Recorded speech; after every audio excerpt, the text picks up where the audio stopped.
Eng boshida biz asosiy terminlarni aniqlab olishimiz kerak.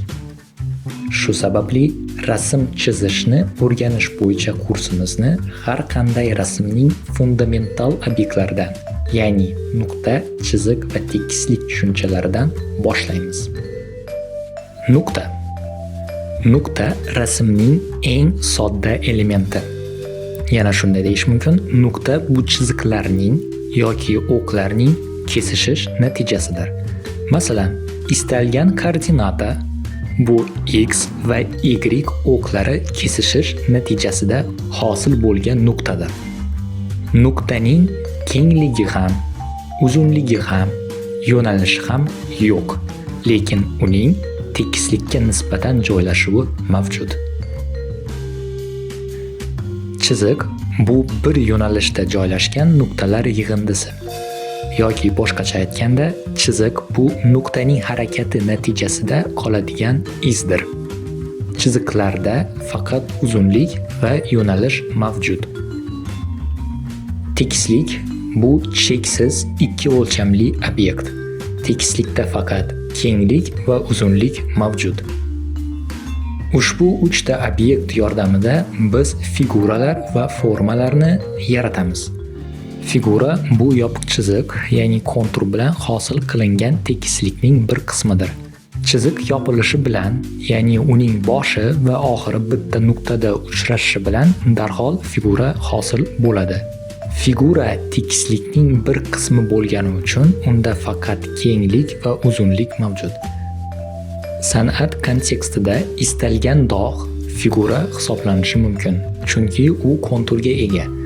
Ayrim dog'lar o'ziga xos xususiyatlari tufayli alohida nomlarga ega bo'lgan.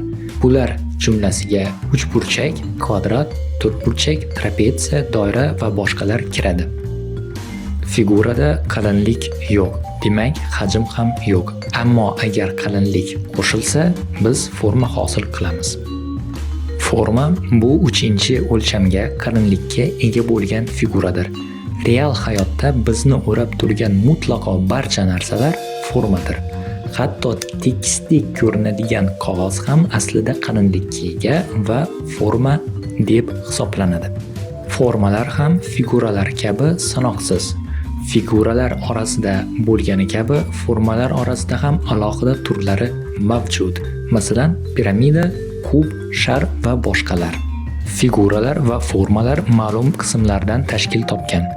Bular poligonlar, tekisliklar, qirralar, chiziqlar va cho'qqilar, nuqtalar. Figura va forma o'rtasidagi farq shundaki, figuralarda ushbu 3ta element bitta tekislikda joylashadi. Formalarda esa 3-o'lcham mavjudligi sababli turli tekisliklarda joylashadi. Formalar ikkita turga bo'linadi. Birinchi tur burilish formalari. Burilish formalarida qirralar qattiq bo'ladi. Ikkinchi tur aylanish formalari. Aylanish formalarining qirralari yumshoq. Obyektlarning qirralarini yumshatish orqali burilish formalarini aylanish formalariga aylantirish mumkin.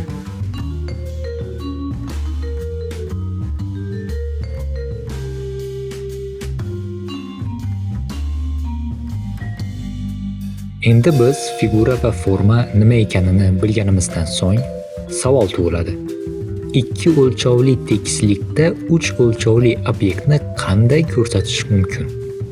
Bu juda muhim savol, chunki unga berilgan javob rasm chizishning butun mohiyatini belgilaydi. Javob esa shunday: ko'rsatib bo'lmaydi. 3 o'lchovli obyektni 2 o'lchovli yuzada yaratib bo'lmaydi. Ammo uning illyuziyasini yaratish mumkin. Aslida rasm chizish bu illyuziyani yaratishdir. Rassom bu haqiqat illyuziyasini yaratadigan inson. Ammo illyuziya ishonarli chiqishi uchun bizga asboblar kerak bo'ladi. Keyingi videolarda biz shu maqsad uchun ishlatiladigan 2 asosiy badiiy asboblarni o'rganamiz. Shuning uchun kanalga obuna bo'ling, hali ko'p foydali videolar bo'ladi.